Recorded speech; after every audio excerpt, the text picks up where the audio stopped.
안녕하세요. 저는 유니콘 멘토 서울대학교 재료공학부 이상혁 멘토입니다. 반갑습니다. 지금부터 저와 함께 재료공학부에 대한 학과 정보를 탐색해 보도록 하겠습니다. 유니콘 멘토 멘토링이 앞으로 여러분들의 진학을 결정함에 있어서 많은 도움이 되었으면 좋겠습니다. 감사합니다. 먼저 서울대학교는 많은 사람들이 알고 있듯이 우리나라 대한민국의 대표적인 대학이고 부지가 매우 커가지고 운동장도 큰 대운동장도 있고 여러 건물들이 넓게 산계에 있어서 서울대학교 관광하는 것만으로도 캠퍼스 투어가 하루 종일 진행될 정도로 부지가 정말 큽니다.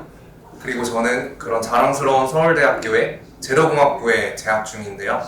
재료공학부는 여러분들에게 이름이 생소하겠지만 신소재공학이라는 말은 좀 더 가깝게 들리실 거예요. 재료공학부는 서울대 학교만 아직 신소재공학으로 이름이 바뀌지 않았고 다른 대학교들은 이미 신소재공학으로 이름이 바뀌어서 신소재공학이랑 같은 학과라고 생각을 하시면 됩니다. 그러면 신소재공학에 와서 무엇을 배우게 되느냐? 신소재공학이란 말에서 알 수 있듯이 저희는 소재에 중점적으로 이제 공부를 하게 되는데요. 이미 개발되어 있는 소재들부터 새롭게 개발되는 신소재들까지 저희 학과에서 모두 다루는 학문입니다. 재료공학이란 말에서 직관적으로 알 수 있듯이 재료공학부는 재료에 대해서 배우는 학문이에요. 그래서 기존 재료가 갖고 있는 특성, 그 재료의 특성과 또 이제 외부 환경에 어떻게 변화하는지, 그 구조는 어떠한지 이런 것들을 집중적으로 배운다고 생각하면 됩니다. 예를 들어서 알루미늄이라는 금속이 있어요.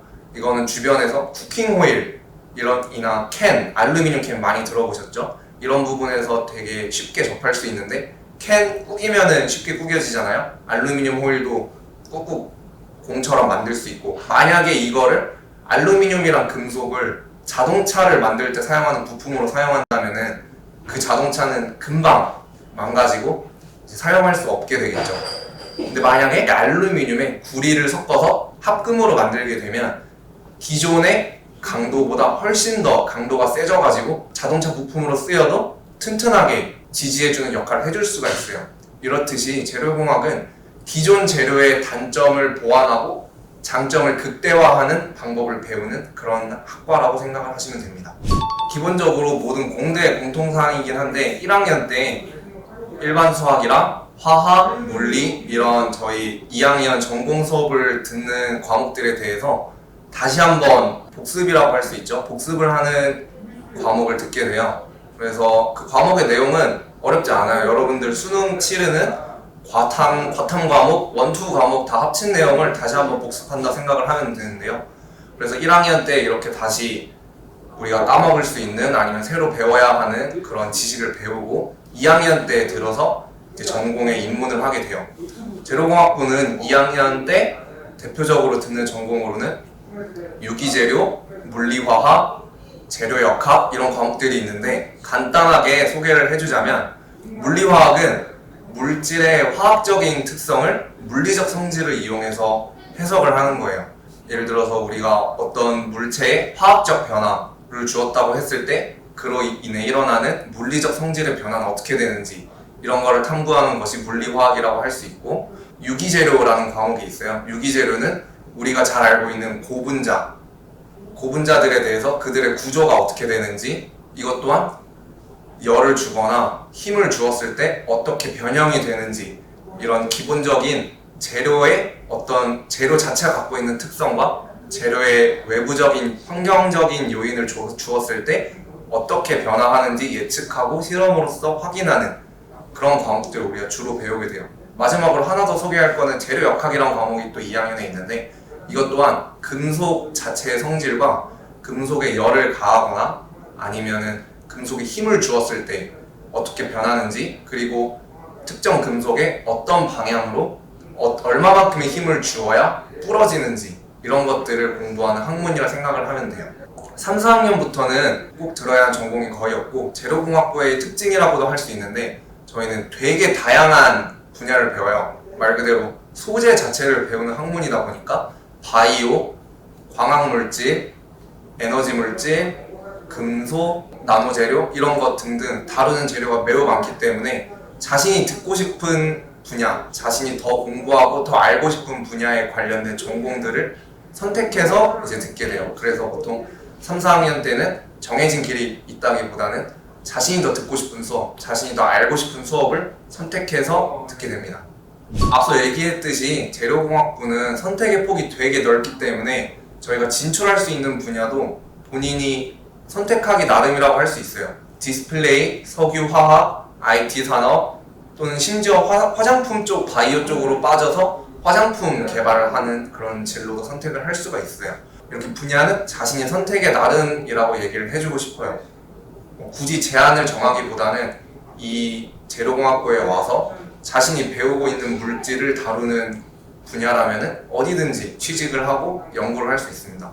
또한 저희가 신소재 공학이랑 같은 말이라고 했는데 저희가 대학교에서 배우는 과정은 이미 기존에 있는 물질들, 새로운 소재에 대해서 배우기보다는 기존의 물질들이 어떤 특징을 가지고 기존의 물질을 어떻게 활용하고 있는지를 배우게 돼요.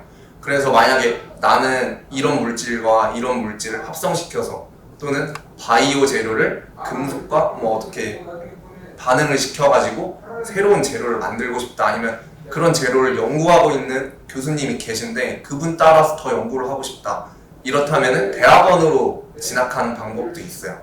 또 취직을 해서도 다양한 직무에 여러분들이 종사할 수 있는데요. 예를 들면 공대 취직했을 때 생각할 수 있는 가장 기본적인 건 연구개발직이 있겠죠. 기존에 있는 기술들을 어떻게 상용화 시켜가지고 실제로 제품을 만들어서 시중에 판매하는 그런 연구개발직이 있을 수 있고, 그리고 기술 영업직이라고 전문적인 지식을 가진 판매원이라고 생각을 할 수 있는데요. 여러 기업들과 거래를 함에 있어서 내가 가지고 있는 기술, 이 기술에 대해서 자세히 설명을 해주고 너네 회사 쪽에 이 기술이 있는 제품을 같이 함께 사용하면은 너는 더 좋은 제품을 만들 수 있을 거다, 이렇게 이 분야에 관련된 지식을 갖고 있는 사람만이 설명을 해줄 수 있는 그런 부분들이 있어요. 그래서 그런 부분들을 이용해서 판매를 하고 거래를 하는 기술 영업직까지 다양한 분야로 여러분들이 종사를 할 수 있습니다. 저는 사실 고등학교 1학년, 2학년 때까지도 제가 어떻게 무엇을 공부하고 제 비전이 뭔지 구체적으로 가지고 있는 게 없었어요. 근데 이제 고등학교 2학년 되고 1학년 되고 하면 이제 수능도 눈앞에 다가오고 내가 어떻게 살아야 될지, 뭘로 먹고 살아야 될지, 무슨 과목을 공부해서 대학교에 어떤 과에 진학을 해야 될지 되게 고민이 되게 많이 되는 시기거든요. 그래서 처음에 먼저 했던 거는 내가 뭘 해야지를 결정했던 것보다는 내가 뭘 하기 싫은지를 먼저 찾았어요. 저는 국어나 영어 이런 성적과 별개로 본인이 호감이 가는 과목들이 있잖아요. 저는 그래서 찾아본 결과 수학 공부할 때 그나마 좋았던 것 같고 화학이나 물리 이런 쪽으로도 관심이 되게 많았었어요. 지구과학이나 생명과학은 그냥 시험을 위해서만 공부를 했지 과목 자체에 흥미를 느끼지 못했거든요. 그래서 고등학교 2학년 때는 저는 아마 공대로 진학을 하면 되겠다, 나는 내가 싫어하는 과목들은 없으니까 공대로 진학을 하고 다른 과에 대해서 조금 더 알게 되면은 나한테 맞는 과를 찾아야겠다, 이런 식으로 생각을 했어요. 이렇게 생각을 해도 고등학교 3학년 때는 솔직히 말해서 수능 성적 올리는 거 때문에 자기가 정확히 어디로 진학해야 될지를 찾는 거는 수능 성적 나온 이후에 이제 원서 접수를 할 때 찾는 경우가 커요. 그래서 만약에 학생들이 진로에 대해서, 비전에 대해서 고민이 있다면은 고등학교 1, 2학년 때 많은 고민을 해두는 게 좋을 것 같아요. 저는 그 시간에 이런 거에 대한 고민을 진지하게 하지 못해가지고 제 진로를 찾는데 되게 어려움이 있었지만 자신이 뭘 좋아하고 뭘 싫어하는지, 또 그럼 내가 좋아하는 학문들을 공부하는 과들은 몇 개가 있는지, 많아봐야 50개 넘지 않거든요. 진짜 많아봐야 50개 넘지 않으니까 시간 날 때 어떤 과는 무슨 공부를 하고 어떻게 되는지, 이런 고등학교 되면은 주변에서 정말로 알 수 있는 기회가 많아요. 그래서 수험생이 되기 전에 자신의 진로에 대한 고민을 많이 해주는 것만으로도 나중에 학과를 선택하는 데 있어서 큰 도움이 될 것 같아요. 다시 제 얘기로 돌아오면은 저는 고등학교 때는 저는 수능으로 대학을 갔는데 고등학교 때는 수능을 망쳤어요. 내신도 1점대 후반이어서 또 나름 자사보기도 하고 해서 서울대학교에 원서를 쓰기는 했는데 아쉽게 이제 수시는 탈락하게 됐고 수능도 그해 수능을 망쳤어가지고 저는 재수를 하게 되었습니다. 재수를 해서 진학한 학과는 재료공학부가 아니었어요. 재수를 해서 연세대학교 화공생명공학과에 진학을 했는데 이 과를 선택한 이유도 정말 단순했어요. 그때 당시 제가 과탐 과목을 공부했던 게 화원이랑 생투 이 두 과목을 공부를 했는데요. 제 성적으로 그때 지원을 할 수 있었던 과가 신소재공학부, 화공생명공학부, 그리고 기계공학부도 운 좋으면 붙을 수 있는 그런 성적이었어요. 그래서 이 세 과 중에서 내가 어디를 가야 될까 하다가 단순히 화공생명공학부를 더 찾아보지 않고 그냥 나는 화학 좋아하니까 화공생명공학부 가야겠다. 뭐 생명 들어가긴 하지만은 생투도 공부했고 어느 정도 버틸 수 있지 않을까? 일단 무조건 좋은 대학을 가면 되겠다. 이런 생각으로 저는 재수 때 연세대 화공생명공학부를 썼었고 또 이제 실제로 붙어가지고 학교도 다녔었죠. 근데 반년 정도 공부를 해보니까 제가 생각했던 화공생명공학부라는 곳은 좀 다르더라고요. 저는 석유화학 이런 분야에 관심이 많이 없었는데 오히려 제가 관심 있던 분야는 금속 쪽이고 금속 물질에 대한 화학 반응이라든지 금속 물질을 가지고 어떻게 반응을 시킨다든지 아니면은 완전 별개로 이런 반도체를 만들 때 어떻게 더 효율적인 반도체를 만들 수 있는지 이런 분야였는데 저는 단순히 그냥 과에 대해서 더 찾아보지 않고 이름만 보고 화공생명공학부에 진학을 하게 됐죠. 그래서 고민을 많이 했어요. 제가 반년 다니면서 수능을 다시 봐야 되는지 전과를 해야 되는지 고민을 하다가 그때 당시 저는 대학원을 되게 가고 싶다는 생각을 많이 해서 대학원을 그러면은 내 관심 있는 화공생명공학부를 졸업해서 관심 있는 분야의 대학원을 갈지 아니면은 다시 수능을 봐가지고 아니면 전과를 해가지고 그 과로 그대로 대학원으로 갈지 그런 고민을 많이 했는데 저는 서울대학교 대학원이 진짜 가고 싶었거든요. 아쉽게 재수했을 때 서울대에 떨어지기도 했었고 그래서 반수를 결정을 하고 실제로 3수까지 결국 수능을 3번 보게 되었어요. 세 번째 수능을 보게 될 때는 과에 대해서 많이 찾아봤어요. 그때 당시에도 제가 아까 말했듯이 제 관심 분야는 금속이다. 또 이제 금속에 대한 반응이다. 이렇게 얘기를 했지만 또 제가 전공 공부를 직접 하고 났을 때 이거에 대해 관심은 가지만 그 공부를 내가 못 따라가면 어떡하지? 이런 불안감도 있었고 만약에 이런 공부를 하다가 내가 갑자기 다른 쪽에 컴퓨터, 코딩 이런 쪽에 관심이 생겨버려가지고 이쪽으로 또 가고 싶어지면 어떡하지? 이런 고민들이 되게 많아서 저는 아직도 선택을 할 수 있는 과를 갔으면 좋겠다는 생각을 했어요. 이미 내 진로가 정해진 게 아니라 내가 싫어도 뻗팅기고 그대로 가야 되는 그런 과가 아니라 좀 더 나에게 많은 자유를 주고 나에게 선택권이 많은 그런 과를 가고 싶어서 많이 찾아본 결과 재료공학부, 신소재공학이 저랑 가장 잘 맞는 과였어요. 여러분들한테 학과 소개했을 때부터도 얘기했지만 정말 다양한 진짜 말 그대로 우리가 소재를 재료공학부에서 소재를 연구하고 소재를 개발해내면은 기계공학이랑 전기전자랑 또 항공과랑 이런 쪽에서 저희 재료를 가지고 공정하고 사용하고 실제 제품을 만들고 이러는 거거든요. 그래서 어디로든지 진학을 할 수 있고 또한 내가 재료공학부를 나왔다고 해서 기계항공으로 대학원을 진학을 못하지 않아요. 오히려 더 도움이 되면 도움이 됐지 기계항공에 내가 진학을 하지 못한다 이런 부분이 없었기 때문에 저는 삼수를 할 때 삼수를 마치고 나서 재료공학부를 가야겠다라는 생각을 했던 것 같아요. 그래서 저는 정시를 통해서 서울대학교 재료공학부에 진학을 하게 되었고 제 수능 성적은 고등학교 때 봤던 수능 성적을 얘기하기보다는 제가 재수 때 성적은 국어, 영어, 수학 그리고 화원, 생투를 봤었는데 생투만 2등급이었고 나머지는 다 1등급이었어요. 그리고 3수 때는 생투만 3등급이었고 나머지는 다 1등급이었는데 이제 이렇게 등급만 보면은 여러분들이 3등급으로 떨어졌는데 어떻게 서울대학교 진학할 수 있냐 이렇게 생각할 수 있는데, 가장 중요한 건 등급도 중요하지만 그 등급에서 내가 몇 점을 받았는지도 되게 중요하거든요.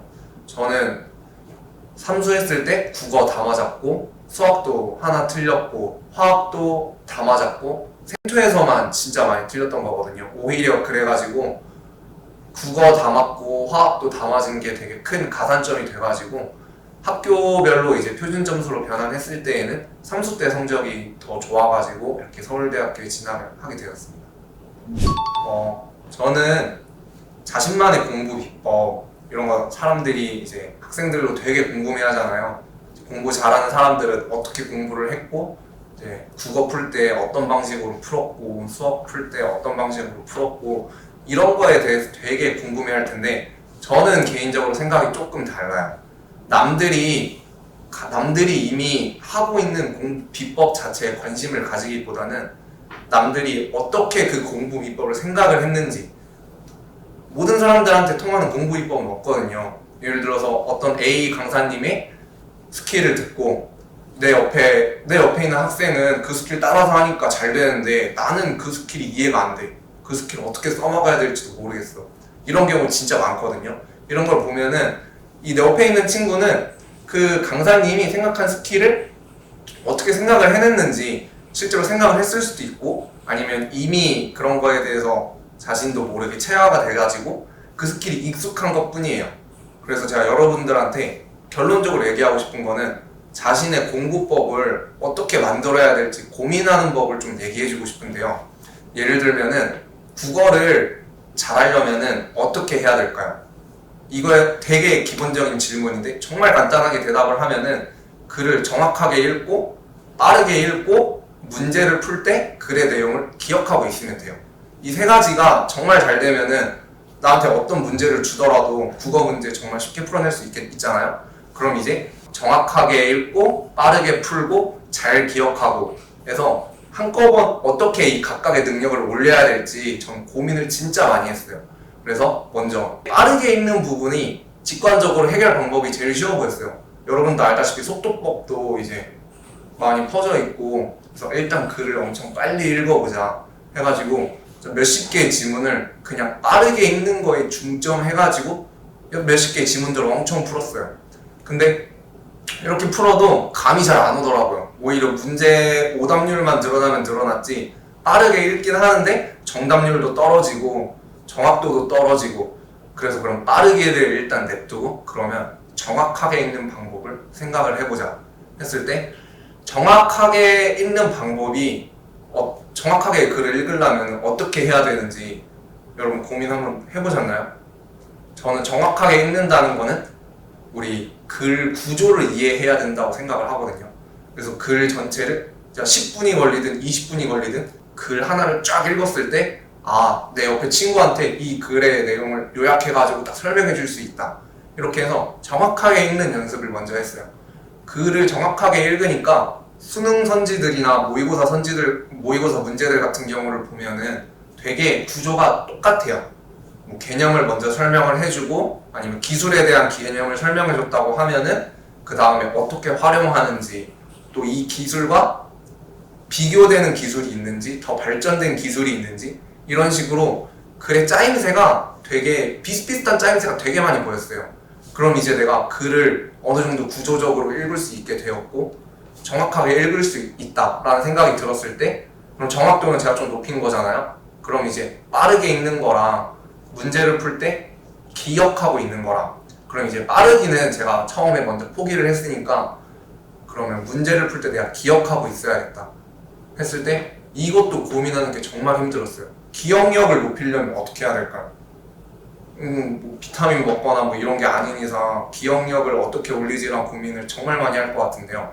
그래서 저는 기억을 하기보다 결국 이 우리가 푸는 문제의 선지 내용들은 우리 지문에서 다 오는 거잖아요. 그러면 지문 어딘가에 무슨 내용이 있는지를 표시를 해둬서 빠르게 찾아서 오자 라는 생각을 해봤어요. 내 머릿속에 다 못 우겨 넣으면은 여러분들 목차 만들듯이 선지 딱 읽으면서 이제 이쪽에 무슨 내용 있고 이쪽에 무슨 내용 있고 표시를 해놓고 문제 풀 때 이거에 대한 내용이 기억이 안 나. 그러면 바로 지문 가서 찾고 다시 확인해서 돌아오고 이 과정을 만들어 보자 라는 생각으로 글의 구조가 거의 비슷비슷하다고 했잖아요. 그래서 각각의 기호를 만들었어요. 예를 들면 개념에 대한 내용을 설명을 하려면 앞에 무슨 개념인지 나와야 되잖아요. 그럼 이 단어에 네모 표시를 해놓던지 또 그거에 대해서 예시를 든다 하면 괄호치고 EX1 이런 식으로 표시를 해놓던지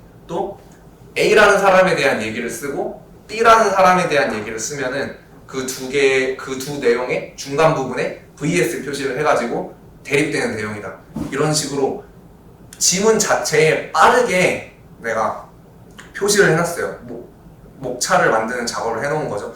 이렇게 처음 할 때는 진짜 오래 걸렸어요. 문제 하나 풀 때도 너무 오래 걸리고 내가 과연 이렇게 문제 푸는 게 막 맞는가, 이렇게 하면 성적이 오를 수 있을까, 이런 고민도 진짜 많이 했는데 결국에 내가 그런 고민이 들어도 포기하지 않고 했어요. 왜냐면은 방향성은 이게 맞다고 생각을 했으니까 계속 했던 것 같아요.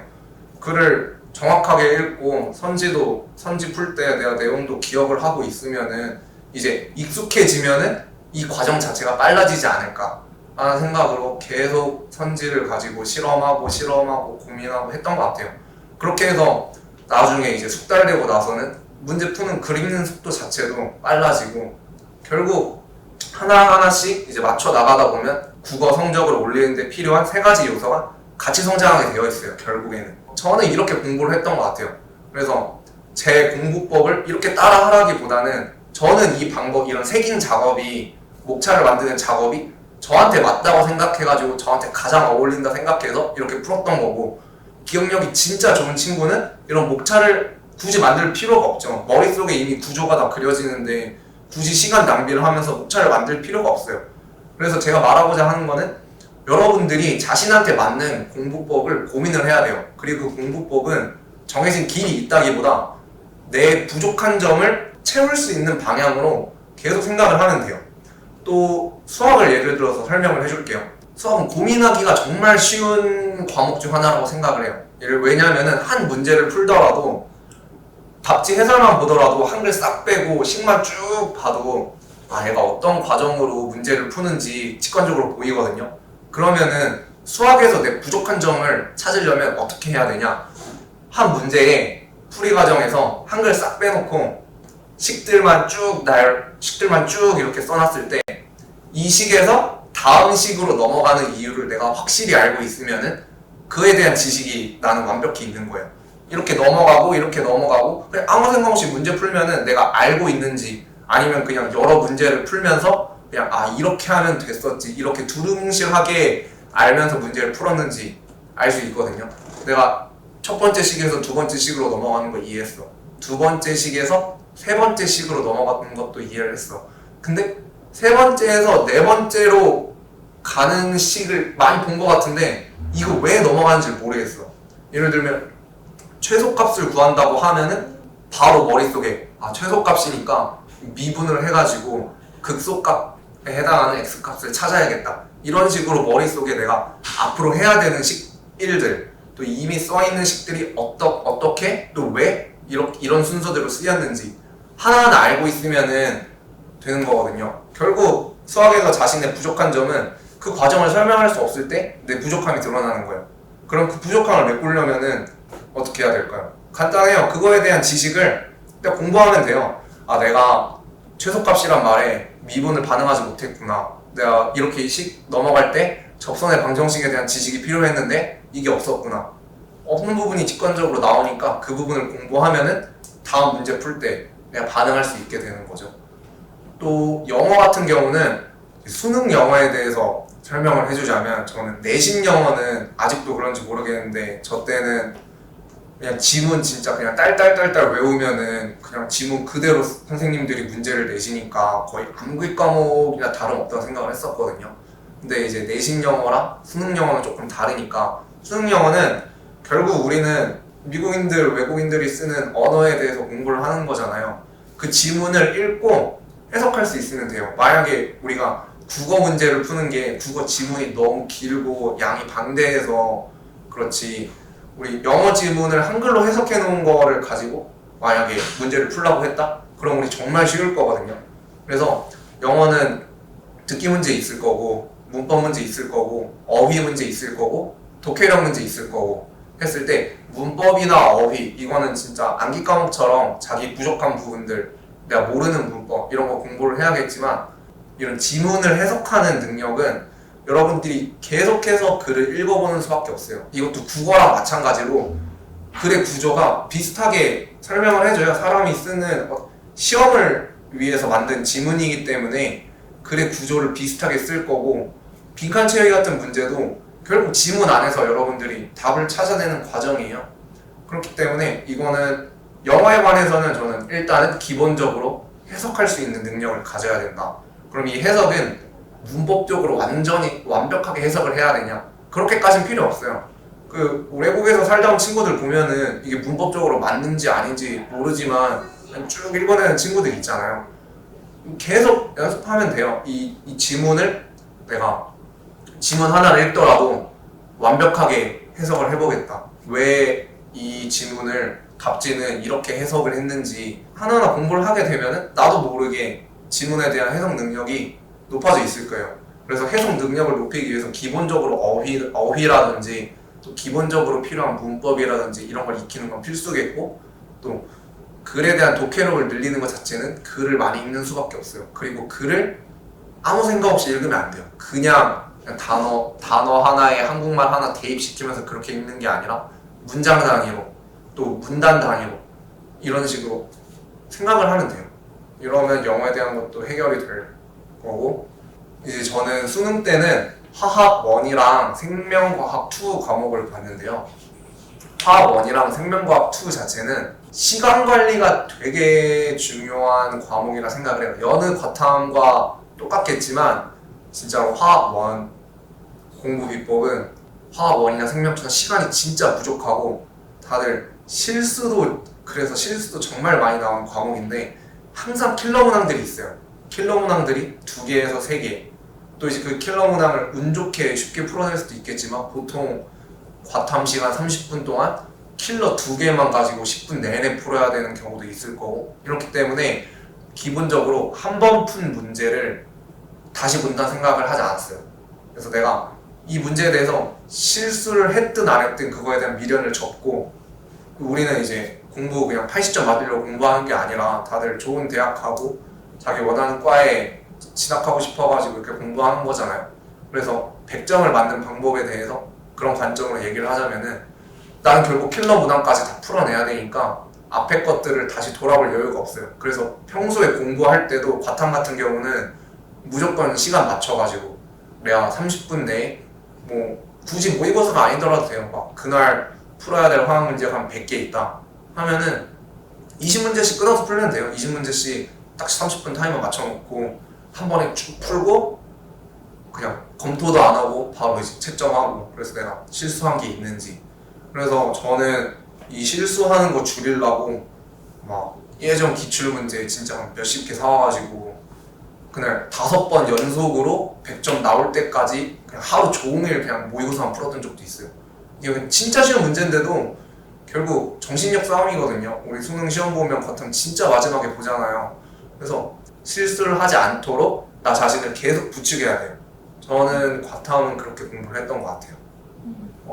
제가 공부를 하면서 가장 힘들었던 과목은 국어였는데요. 제가 고등학교 3학년 때 국어 성적이 아마 3등급이었을 거예요. 아까도 말했다시피 국어는 내가 어떻게 해야 내 부족한 점을 보완할 수 있을지 생각해내는 과정이 정말 어려웠어요. 앞에서 설명했듯이 빠르게 읽으려면 어떻게 해야 되고 정확하게 읽으려면 어떻게 해야 되고 또 지문의 내용을 기억하고 있으려면 기억력이 좋아지려면 어떻게 해야 되고 이런 과정을 또 고3 때는 생각을 하지 않았어요. 제가 고3 때 봤던 수능이 1, 6학년도 수능인데 그때는 국어 A, B형이 나눠져 있던 마지막 시험이거든요. 그래서 그 시험은 국어 내용 지문 자체가 되게 쉬웠어요. 모의고사들도 그냥 아무 생각 없이 읽더라도 지문 자체도 길지도 않았고 문제 자체도 막 헷갈리게 되지도 않았고 근데 갑자기 수능 딱 가서 아무 생각 없이 읽던 습관대로 읽으니까 긴장하고 또 첫 수능이고 긴장해가지고 엄청 망쳤거든요. 그리고 나서 재수할 때 봤던 수능은 진짜 지문이 한 면 꽉 채우는 지문 이런 거 막 가득 들어있고, 이런 지문을 내가 안 그래도 국어 때문에 수능 망했는데 이런 지문을 어떻게 해석해야 되지? 그래가지고 고민도 진짜 많이 했었고, 또 스스로에 대한 불신도 진짜 많이 했던 것 같아요. 아까 말했듯이 제가 빠르게 읽는 걸 연습하기 위해서 몇십 개 지문을 풀었다고 했잖아요. 그 몇십 개 지문을 풀어도 읽는 속도는 빠른데 오답률은 계속 떨어졌어요. 그래서 이렇게 방향을 잡고 공부하는 게 맞을지 고민도 진짜 많이 했고, 망설임도 정말 많았고, 근데 결국 기본적인 제 공부법의 기본적인 틀 자체가 내가 부족한 점을 보완하면 성적이 오른다, 이 마인드거든요. 근데 제 방향성이 결과가 나오지 않더라도 이 방향성으로 갖는 건 아무리 생각해도 맞는 방향이기 때문에 계속 시행착오를 했죠. 그래서 결국 재수 때 수능 봤을 때도 이제 국어 1등급 받을 수 있었고, 삼수 때는 더 보완해가지고 만점도 받을 수 있었고 했던 것 같아요.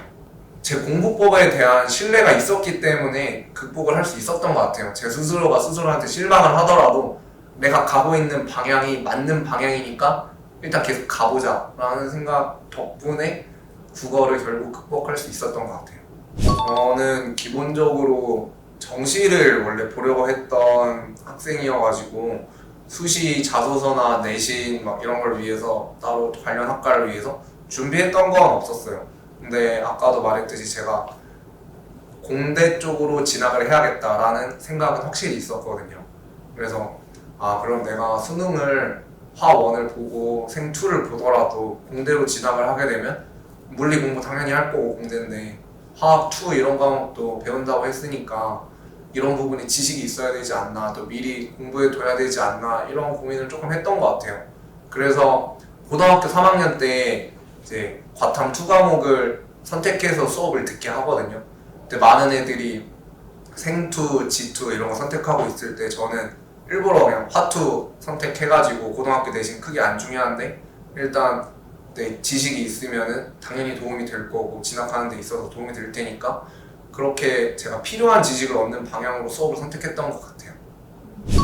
시간 관리에 대해서는 제가 개인적으로 되게 질문을 많이 받았던 게 생각이 나는데, 새벽이랑 막 늦은 저녁 시간에 공부가 되게 잘 돼가지고 계속 공부를 하고 있는데 주변에서 막 부모님이나 선생님이나 막 선배나 너 생활 패턴 바꿔라, 일찍 자고 일찍 공부해야 된다, 이렇게 얘기하는 게 많아가지고 내가 고쳐야 되는지 그게 진짜인지 이런 질문들 되게 많이 받았었던 것 같아요.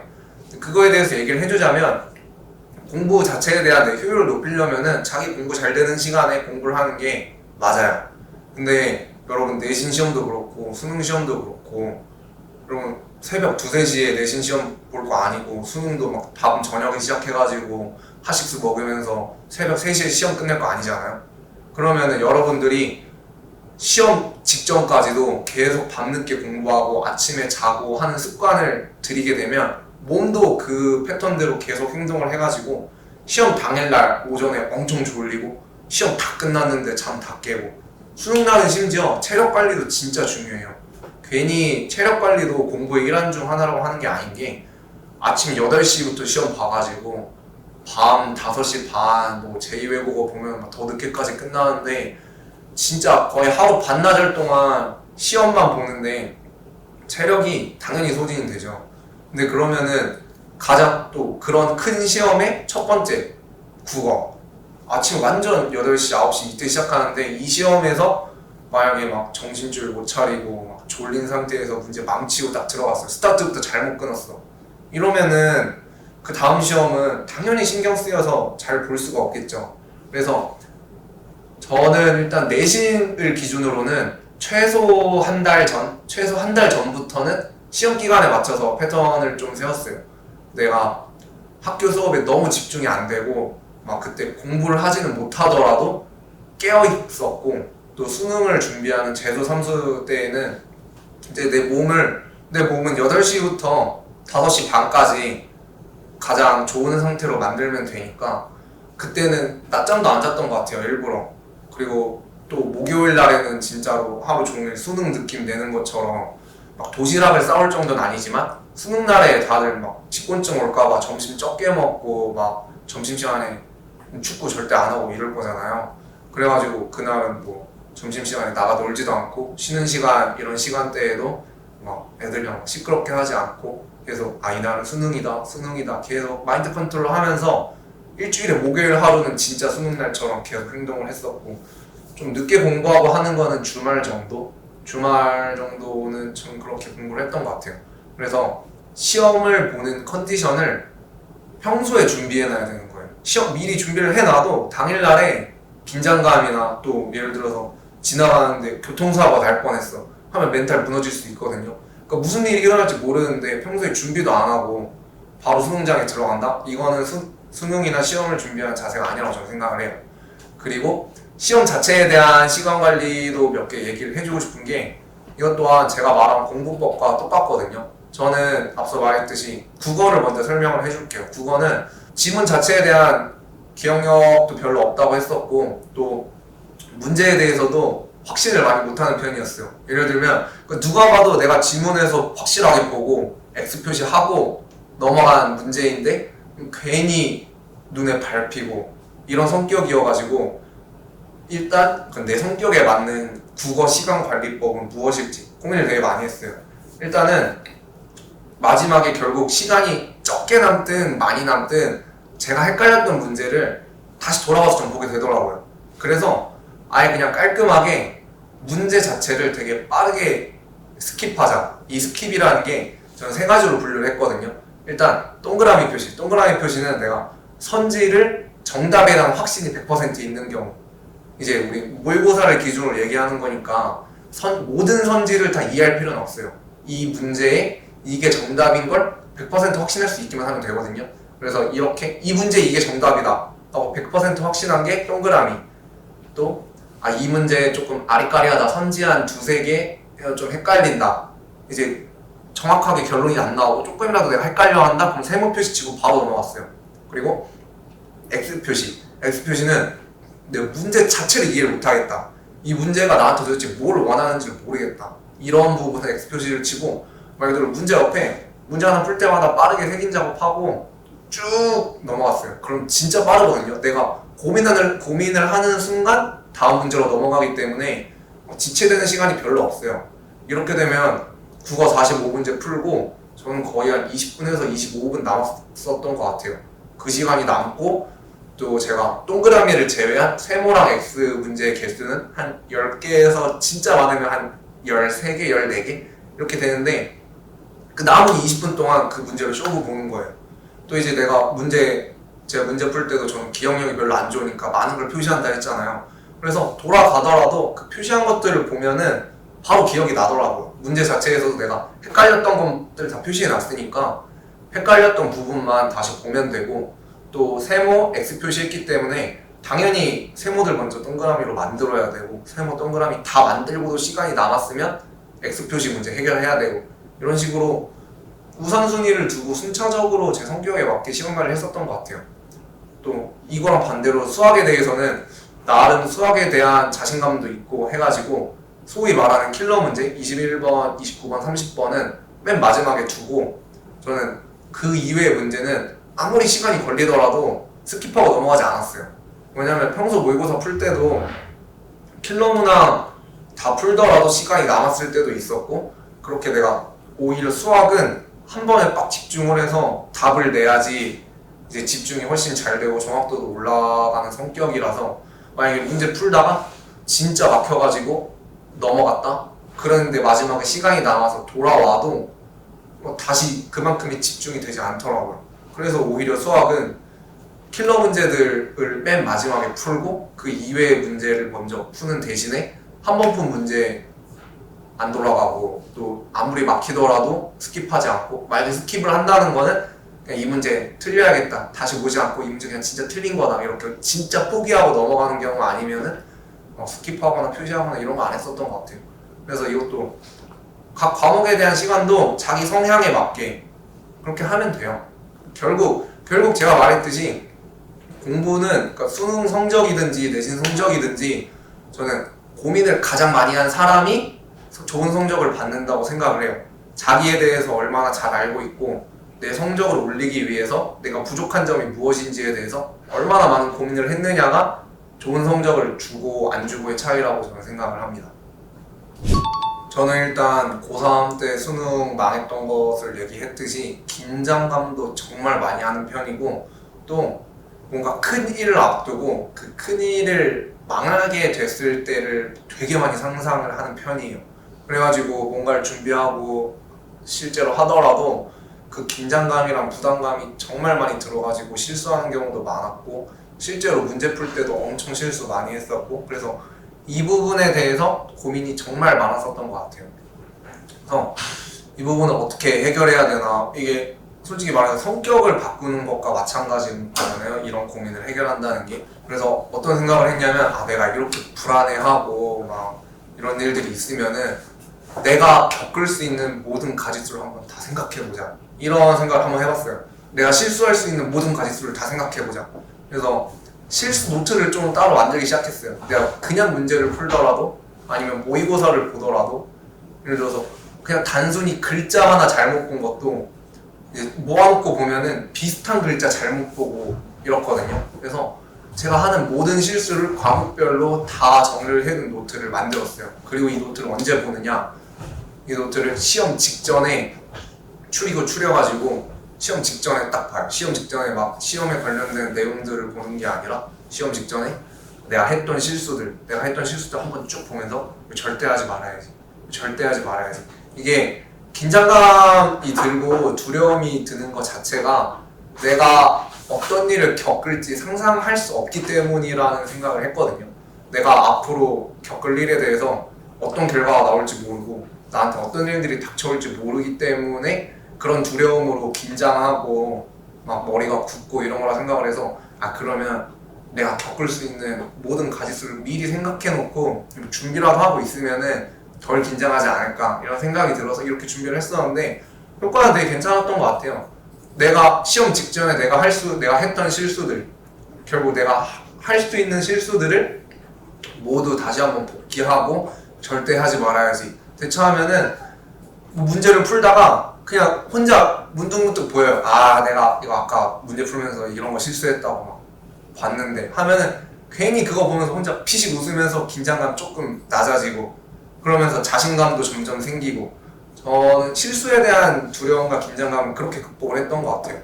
그리고 그거랑 별개로 그냥 큰 일, 시험 자체에 대한 두려움, 큰 일을 닥치고의 두려움은 시험 같은 경우에는 제가 루틴을 만들었던 것 같아요. 예를 들면 이전에 시간 관리에 대해서 얘기를 했을 때도 목요일 하루만큼은 진짜 수능처럼 행동을 한다고 했잖아요.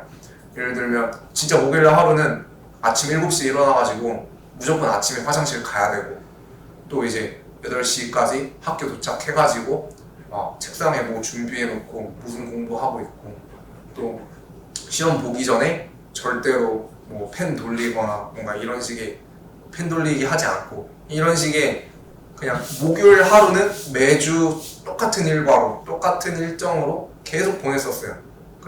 그렇게 하다 보니까 수능 당일날에도 이제 아침에 7시에 일어났으니까 일단 화장실 먼저 가야 되고 수능 보러 가는 길에 내가 뭐 준비해야 될지 딱딱딱 들고 그냥 수능에 대한 긴장감보다도 내가 이제 이 시간 1분 1초 이 뒤에 무엇을 해야 되는지 이미 머릿속에 다 생각이 있으니까 그거 하기 바빴던 것 같아요. 그래서 시험 자체에 대한 긴장감을 낮출 수는 없지만 그 긴장감이 익숙해지게는 할 수 있다고 생각을 해요. 그래서 자신만의 루틴을 만들어서 계속 생각을 하세요. 내가 이렇게 했으니까 다음에 뭐 해야 되고 다른 데 정신을 팔리게 하면은 그 무서운 거에 대한 긴장감을 조금 줄일 수 있을 것 같아요. 저는 제가 정시로 입학을 했다고 했는데 정시이고 심지어 또 추가 합격자였어요. 심지어 추가 합격 한 명밖에 없었거든요. 근데 제가 진짜 문 닫고 서울대 대령받고 들어간 거죠.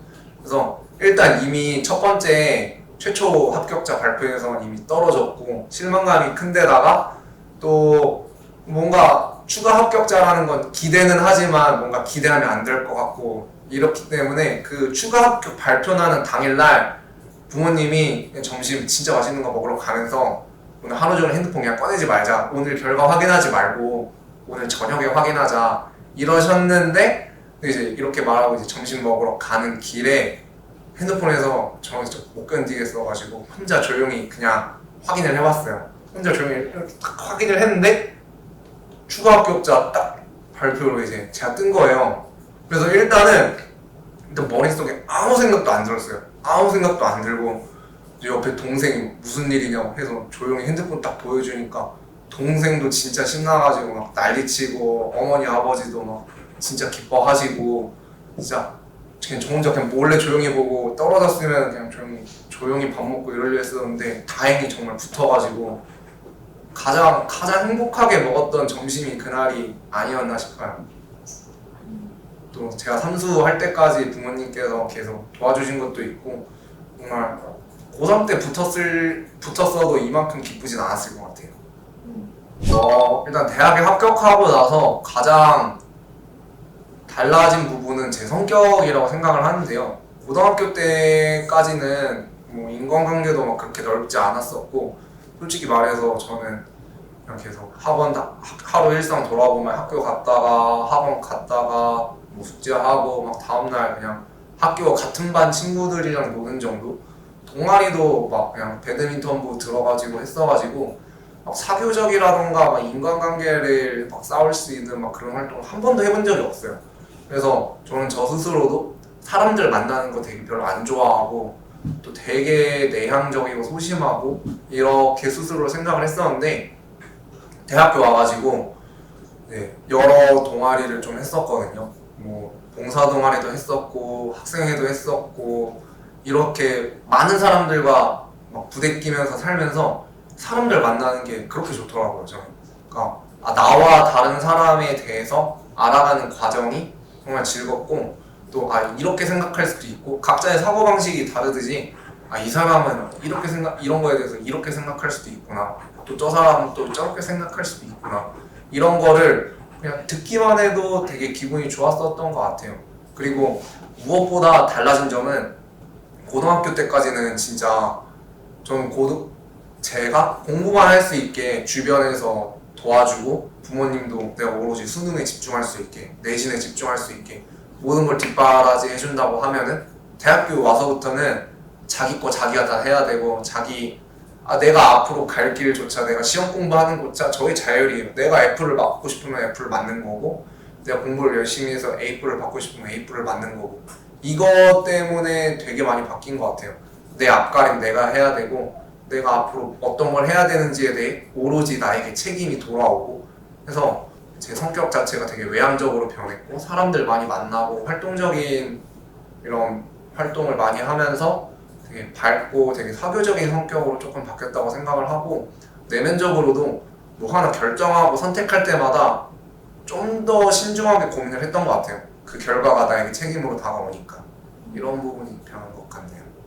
일단 저는 동아리는 아닌데, 저희 학교는 지금은 아마 비대면이라 없을 것 같긴 한데, 목고지라고 입학하기 이전에 이제 수시 합격자들 발표된 순간부터 목고지라고 홍보를 많이 해요. 목고지가 뭐냐면은 과도 되게 다양하고, 학교 진학하게 되면 보통은 자기 과 사람들 아니면 뭐 단과된 사람들이랑만 거의 교류가 있으니까, 그 전에 신입생들끼리 과 불문하고 신입생들끼리 교류를 할 수 있는 그런 활동을 만들어줘요.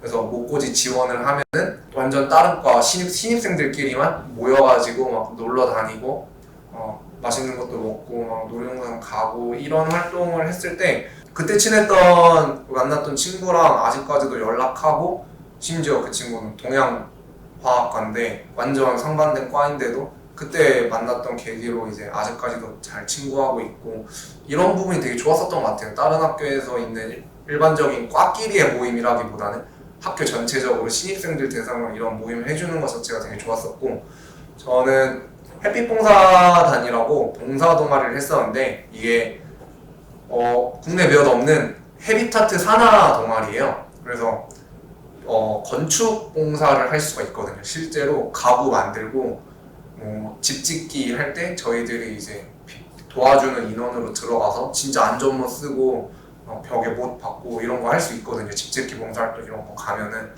또 막 벽화 그리기여가지고 또 벽 막 무너질 것 같은 벽 진짜 예쁘게 막 우리가 그림 그려주고 이런 활동들도 많았어가지고 되게 즐거웠어요. 햇빛 봉사단. 그리고 저는 가장 기억에 남는 활동으로는 저는 저희 학교 축제를 실제로 준비를 했었거든요. 저희 학교는 다른 학교랑 좀 다르게 다른 학교는 보통 총학생회가 학교 축제를 준비하는 경우가 많은데 저희는 총학생회 산하 동아리라고 해가지고 산하 기구라고 해서 따로 축제만 준비하는 인원들을 따로 모집해요. 총학생회와 별개로. 그래가지고 이제 축제하는 사람들 이제 축하사 이렇게 부르는데 축하사에 들어가서 2019년 봄 가을 축제를 제가 같이 준비했었거든요. 그래서 저희 학교 축제는 다른 학교 축제랑 다르게 연예인만 부르고 끝이라기보다는 학생들이 직접 참여하는 참여형 활동들을 진짜 많이 만들거든요. 그래서 부스도 학교에 있는 동아리들도 부스 신청할 수 있고 그냥 개별적인 그냥 팀원들 꾸려가지고 신청을 해가지고 부스에서 에어로켓 만들어서 날리기 이런 식의 체험 부스도 자유롭게 만들 수 있고 음식 동아리 쪽에서 와가지고 여러 가지 요리 체험들 이런 거 해줄 수 있고 또 축하사 자체에서도 공연자들 서울대학교에 있는 공연자들을 모집해서 실제로 시험 보고 평가해가지고 무대에 실제로 우리 학교 학생들로 구성된 밴드 이런 걸로 막 세우면서 진짜 서울대 학교 학생들로 이루어진 축제라고 할 수 있겠네요. 연예인들만 와서 연예인들 보는 맛에 즐기는 그런 축제가 아니라 서울대학교 학생 또 이제 외부 학생들까지 모두 즐겁게 즐길 수 있는 축제를 저희가 만들었던 것 같아요. 그래서 더 보람찼던 것 같아요. 단지 연예인들 좋은 연예인 봐서 끝났다 이게 아니라 우리가 만든 행사에 사람들이 막 즐겨주고 다들 많이 와주고 하니까 진짜 뿌듯함을 많이 느꼈었던 것 같아요. 또 이제 재료공학부에 오게 되면은 1, 2학년 때 교수님들이 이제 몇 번 세미나를 열어주시게 돼요. 그래서 재료공학부 소속된 교수님들의 연구 작품들을 이제 전시해 놓은 거를 저희가 이제 수업 대신으로 해서 이제 교수님들이나 또 대학원생들의 그런 연구 결과 또 준비하고 있는 것들 이런 것들을 구경할 수도 있고 또 저희 재료공학부 쪽에 후원을 해주는 기업 쪽으로 가가지고 그 기업의 공장 견학이라든지 이런 체험을 할 수 있습니다. 이거는 서울대학교이고 또 재료공학부이기 때문에 할 수 있는 체험이라고 생각을 해요. 많은 학교들도 이제 다른 학교들도 이런 걸 준비해 줄 수 있겠지만 또 서울대학교랑 이런 네임밸류가 있기 때문에 더 큰 무대에서 더 많은 체험을 할 수 있는 그런 경로가 주어진다고 생각을 합니다. 대학교 진학한 후에 가장 힘들었던 점은 진짜 12년 초등학교 때부터 12년 동안 수능 하나만을 바라보고 쭉 달려와서 그런지 다들 새내기니까 놀아도 된다 이런 말 하잖아요. 진짜 번아웃이 완전 크게 와가지고 공부도 아무것도 하기 싫고 그냥 애들이랑 맨날 만나서 놀기만 하고 싶고 그래서 수업 망한 것도 많고 1학기 성적 진짜 처참해지고 이랬었는데 이 부분은 그냥 자연스럽게 회복을 했었던 것 같아요. 내 주변에서는 이런 거 번아웃 안 겪은 사람들도 있고 또 겪더라도 빠르게 회복해가지고 다시 자기 할 일 공부할 때 공부하고 놀 때 놀고 이런 사람들이 주변에 많이 있어줬어요. 진짜로 나랑 같이 노는데도 자기 할 일 잘 챙기고 또 자기 스스로에 대한 비전이 있고 이런 사람들이 주변에 많이 있어줘가지고 그 사람들 보면서 정신을 차렸던 것 같아요. 그래서 저도 마냥 내 인생 수능 보고 끝이 아닌데 대학교 생활이 끝이 아닌데 마냥 이렇게 그냥 놀기만 하고 소비적으로만 살 수는 없다 해서 다시 또 말했듯이 제 정확한 비전을 정해서 이과에 들어온 게 아니라 다시 한번 넓은 선택폭 속에서 내가 원하는 걸 찾고 싶기 때문에 이과에 들어왔기 때문에 다시 우리 과 전공들 열심히 공부해가지고 내가 앞으로 가야 될 비전 무엇인지 계속 찾아야겠다 이렇게 자연스럽게 회복을 했었던 것 같아요. 결국 시간이 해결해 주는 느낌이네요. 이게 과를 위해서 뭔가 더 준비한다기보다는 저는 만약에 학창시절로 돌아가면은 건강 자체에 좀 더 신경을 썼을 것 같아요. 고등학교 때까지 운동 한 번도 안 하고 살았었거든요.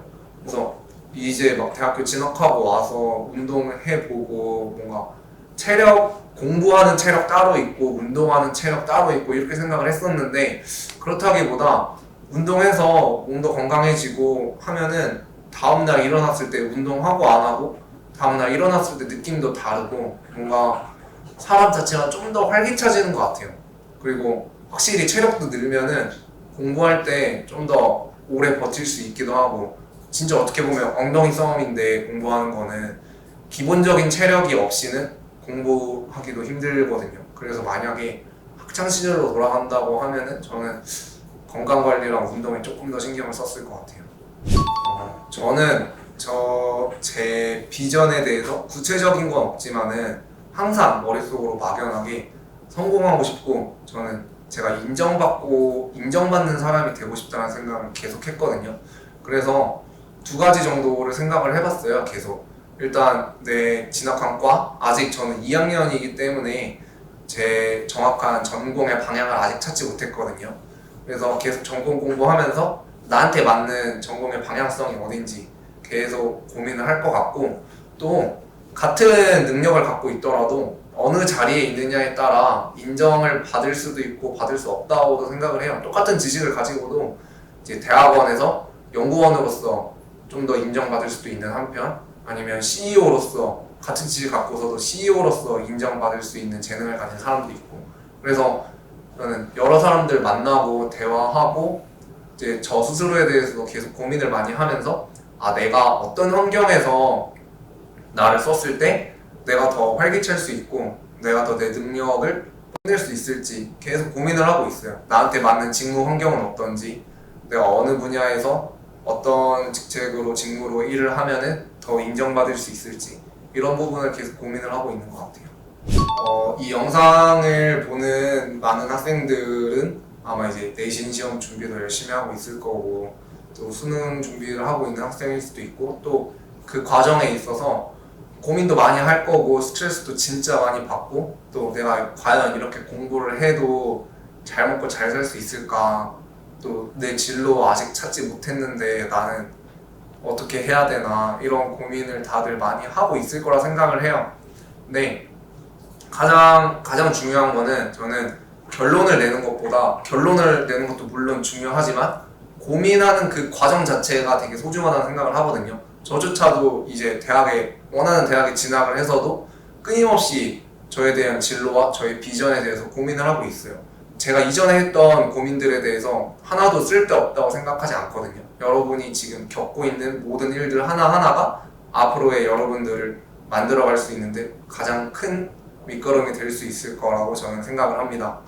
그리고 여러분들 이제 정말 열심히 노력하고 있으니까 스스로에 대한 자존감을 포기하지 않았으면 좋겠어요.